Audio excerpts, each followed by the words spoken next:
Hello and welcome to my video on how to balance equations. So the main part of balancing equations is to have the same amount of atoms on the reactant side as the amount of atoms on the product side.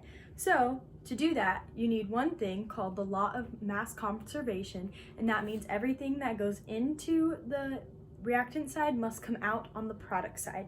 So if you have 3 hydrogen on this side, you have to have 3 hydrogen on So here we have our 5 reaction types. So we have combination, decomposition, single replacement, double replacement, and combustion.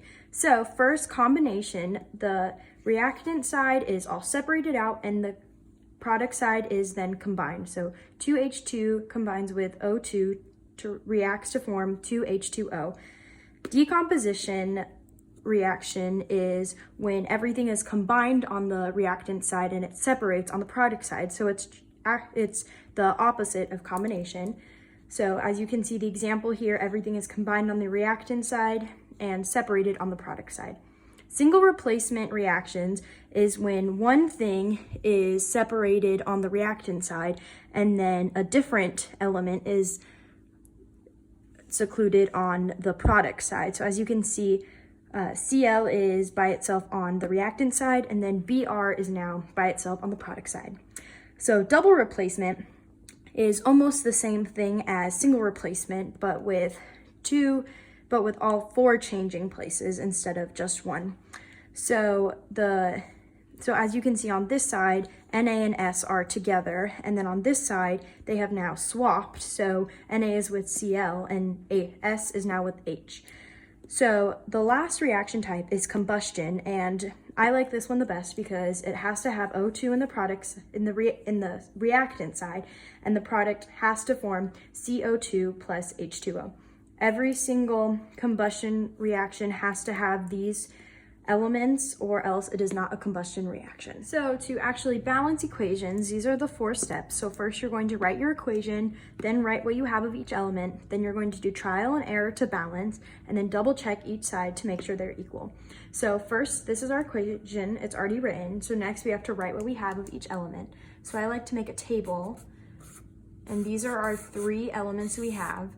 And so we have 2 carbons on this side, 6 hydrogens, and 2 oxygens.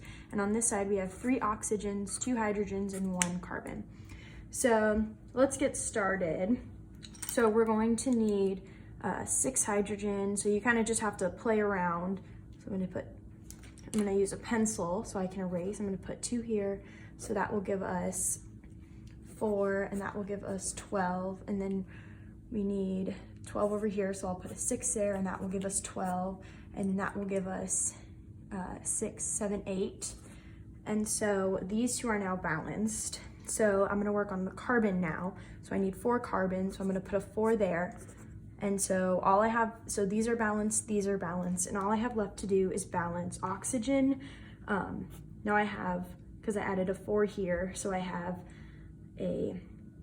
6 carbon and 8 carbon, that gives me, or 6 oxygen and 8 oxygen, that gives me 14 oxygens. And so I need 14 on this side, so I'm gonna put a 7 right here.